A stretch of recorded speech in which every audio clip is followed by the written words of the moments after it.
Hello YouTubers out there, this is Jerry Saravia at the movies. So today we're talking about 1986 films that I saw in theaters. Only in theaters. First run theatrical releases. I've seen many other films since then from that year, but these are specifically first run. So let's start off with Wisdom, which might have been, I think, one of the first, if not the first film I saw that year. I don't know how I remember that. I just remember it was really cold out. So it was probably in January, February of that year of 1986. Wisdom is Emilio Estevez's writing, directing debut. And it's not one of the worst films ever made, but it is a bad film. He's in it along with Demi Moore. And this was a film not completely dissimilar from Bonnie and Clyde, I guess. These two lovers go out on the run. And it's just a terrible film. I don't have much recollection of the picture at all, other than the fact that at the end, spoiler alert, turns out it's all a dream. After he's gone down, then he wakes up and he's in his bathtub. And I remember the audience doing a collective, "Oh, please," at the end. I saw this film on a double date, as a matter of fact. The girl that I was paired up with was a blind date. And she was about as shy as you can imagine. I was about 15 at the time, so more shy than I was. I was shy back then. And my friend Steven and his girlfriend, they were making out through most of the movie. So that's going to be their memory of Wisdom. I don't think he's with her anymore. But terrible film, not much more to say. The Brat Pack did go out. Each one of them did their own films, solo efforts. Not as writer-directors, but Judd Nelson, that same year, appeared in Blue City with Ali Sheedy, another terrible film. I did not see in theaters, I saw it on video. And the other one was Anthony Michael Hall in Out of Bounds, which was also a terrible film. So, yeah, these guys just didn't quite make it. Judd Nelson, though, has been a character actor for quite a while, but, yeah, he made better films as a leading man than Blue City. But anyway, Wisdom. Yes, I wish I had not seen that in theaters. All right, Stand By Me. We all know this one. Of course, this was based on Stephen King's The Body, which was one of, I think, 4 or 5 different novels, or short stories, rather, from Stephen King's different seasons. And this is a great film. It's completely memorable. I've seen it many times since. I think I saw it twice in theaters. Of course, it's got Will Wheaton, who is the future writer in the story of this movie, coming-of-age story from the 1950s, with some rough language, quite a few profanities, which I appreciated. It was honest, and it was set, obviously in a different time, the 1950s. Corey Feldman, one of the few really good movies he was in. Great film. I don't know what else to say. Richard Dreyfuss, of course, is the character that Will Wheaton played is Richard Dreyfuss plays him as an adult, and he's writing the story, and of course it's called Stand By Me, and well, they obviously got that great song too, Stand By Me. So yes, great film. Space Camp is trash. I saw that on a double feature with Legal Eagles. And Space Camp had unfortunately bad timing. It came out right around the time of the Challenger disaster. So it didn't work in its favor. Kate Capshaw's in it, plays the teacher, who I guess these kids are on board the space shuttle and it accidentally goes into space. I don't know, something like that. Leaf Phoenix is also in it, who later became Joaquin Phoenix. So certainly made better films since then. And apparently Kelly Preston is in it. I don't remember her at all. Not a memorable movie experience. Pretty mediocre. So was Short Circuit, another film I wish I had not seen in theaters either, with that robot Johnny Five. And Ali Sheedy was also in this. Talk about some bad films that Ali Sheedy was in. She at least made 2 in 1986. And I wish to forget this movie too. It was sort of like E.T. but with a robot, and that's all I remember about that movie. Other than the fact that Fisher Stevens was in it, playing a Indian, so only in those days you could get away with casting like that. I hear the sequel is much better, but I haven't seen it, so it's not exactly in my to-do list. Ruthless People is one of the very funniest movies you'll ever see. It's from the Zaz comedy team, Z-A-Z, Zucker, Abraham Zucker. They're the ones, of course, responsible for Airplane, Top Secret, and Naked Gun movies. And they also went on and did solo efforts as writers and directors. So Ruthless People is just a great film. Of course, it's got Danny DeVito, Bette Midler, Helen Slater, Judge Reinhold, all at their really very best. I mean, you wish there were more movies like this one. It was a really terrific movie. Just very funny. It's an audience picture. It's a really very funny movie. I'm glad I saw that in theaters. Can't say much more. One of Danny DeVito's very best roles. Anyway, so okay, Rad. Another movie I wish I had not seen. Now, this was around the time that I was riding dirt bikes. And this is a BMX bike movie, one of a few that came out during the 80s. My father told me to go see it on opening day, which I did, the first show. So Rad has the distinction of being a movie that I saw on opening day on the first showing. And, you know, I'm still waiting for my $5 back, even though my father paid for me to go see this. Yeah, Rad is not memorable. Talia Shire, I remember, was in it.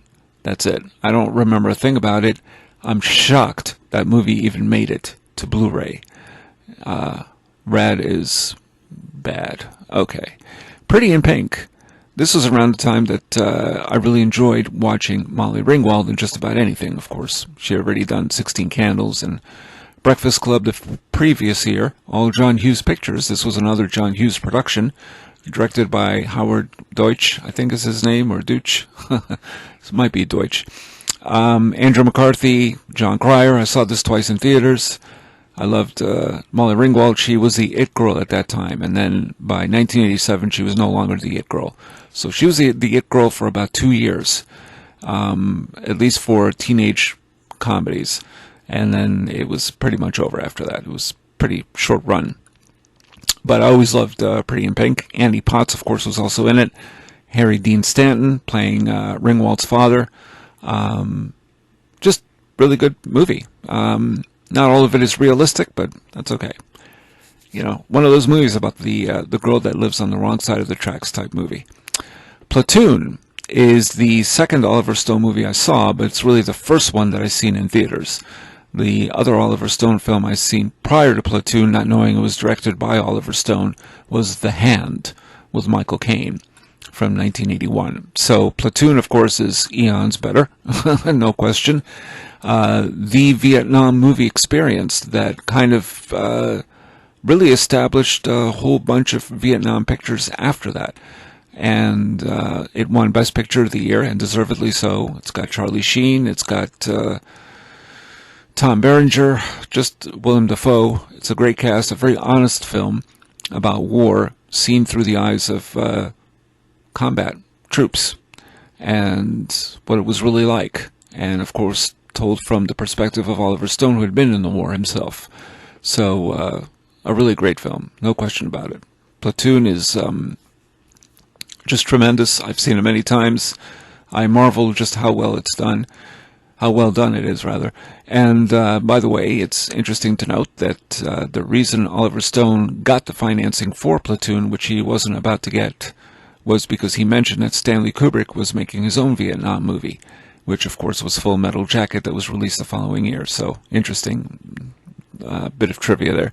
Peggy Sue Got Married is one of my favorite Francis Ford Coppola films, although I've only, I think, seen it twice, so I should see it again someday. Kathleen Turner, time travel picture ostensibly, Nicolas Cage, Jim Carrey, and John Carradine. I mean, you have those actors alone would merit a definite watch, and just tremendous, tremendously fun, upbeat, and well, it's got Kathleen Turner. You can't go wrong. She's made some bad films, but that one is a good one. Legal Eagles is a movie that I thought was at least fair. It's got Robert Redford, Deborah Winger, Daryl Hannah, but it just didn't quite make it for me. That's the one that I saw in a double bill with Space Camp. I think Legal Eagles was first and then Space Camp. So, yeah, not a great night at the movies when I saw that. I don't remember much about it, but it is what it is. The Karate Kid Part 2, I didn't care for at all. I didn't like it. It was mediocre. It at least tried something different by sending Daniel LaRusso from the original Karate Kid, of course, and Pat Morita as Miyagi to Okinawa. So, new place, a new girlfriend, that type of thing, new villains, but it was just a blow-by-blow repeat, really, of the original film. But the original did it better. All right, let's see. Invaders from Mars is one of the worst remakes you'll ever see, with Karen Black and a few other people, and I just can't remember who. Timothy Bottoms. Watch the original 1950s film. It's so much better and creepier. This movie was trash. Unfortunately, directed by Tobe Hooper, who the same year also did the Texas Chainsaw Massacre Part 2, which I did not see in theaters, but saw it later on video. Yes, Invaders from Mars we can forget about. The Golden Child is Eddie Murphy's follow-up to Beverly Hills Cop. Interesting, Beverly Hills Cop was released in December of 1984, and I mentioned that in the previous couple of videos back that I did on 1984 films I saw.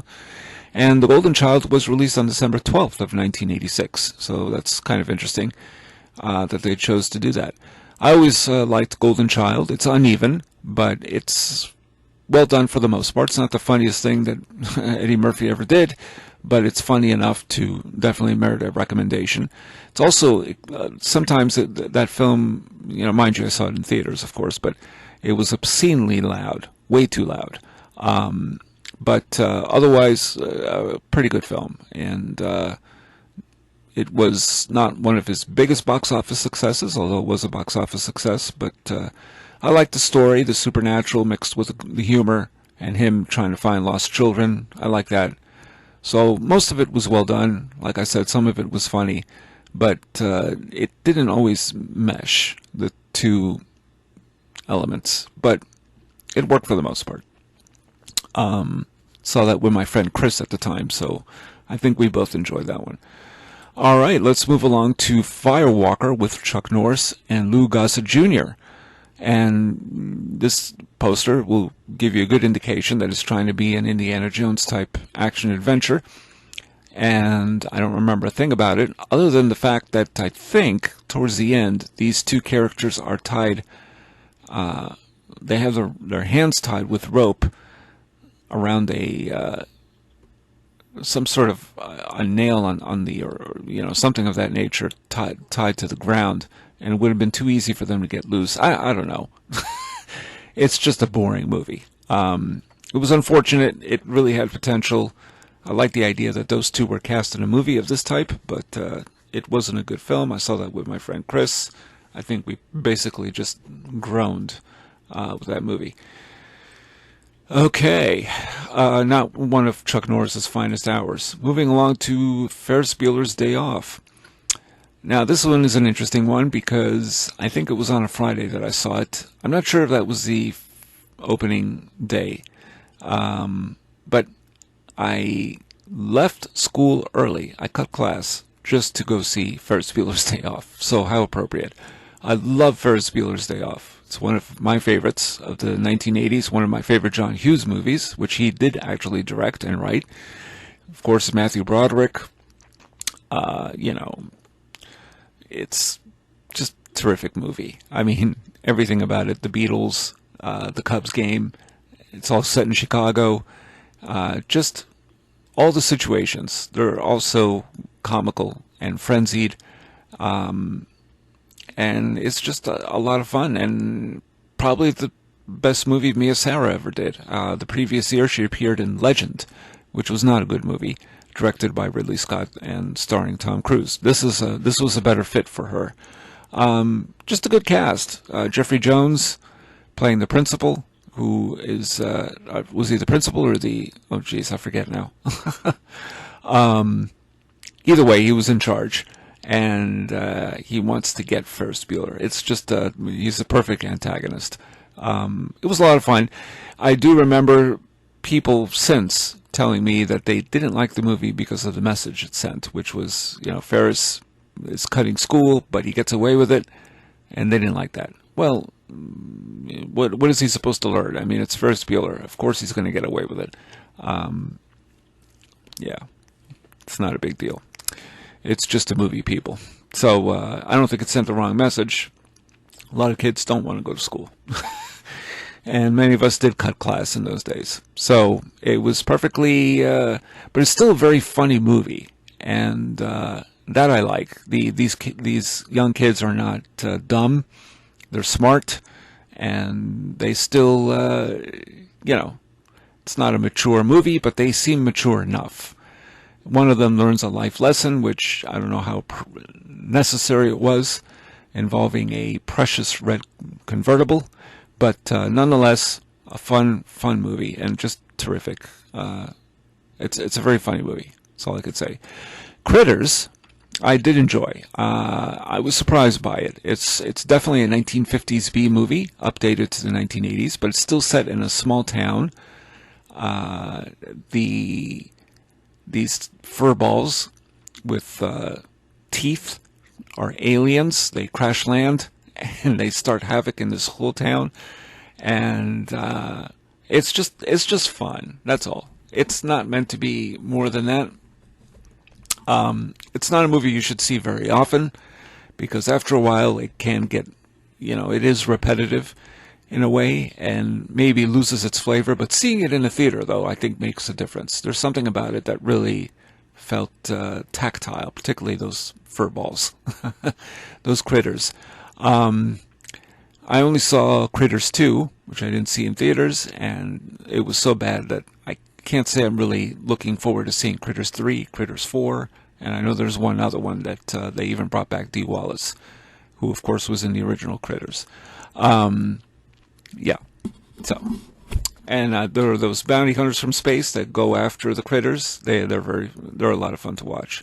So it was a fun movie. It's basically a B movie if you look at it from that perspective, and it's fun to watch. Aliens, I'm not sure if I saw it twice. Anyway, this is of course a sequel to Alien by Ridley Scott. Aliens was directed by James Cameron. Sigourney Weaver, of course, is back. Also got Paul Reiser and a bunch of other James Cameron regulars. It's basically, I'm kind of re-reviewing the Alien movie franchise, and I've only seen the first 3 Alien movies.